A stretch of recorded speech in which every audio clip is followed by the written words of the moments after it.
नागपूरच्या भोसले घराण्याचे संस्थापक राजे रघुजी भोसले यांची लंडनमध्ये लिलावात निघालेली ऐतिहासिक तलवार ही राज्य सरकारने खरेदी केली आहे।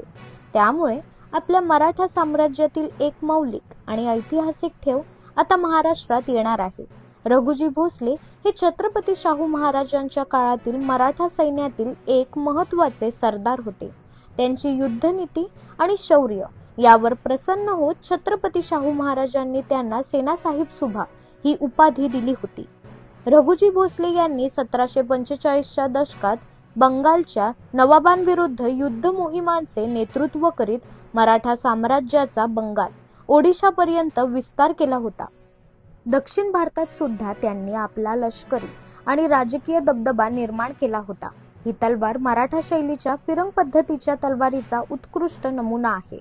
एकधारी पाते, सोन्याचे नक्षीकाम हे त्या तलवारीचे वैशिष्ट्य आहे। युरोपीय बनावटीचे पाते हे त्या काळात प्रसिद्ध होते।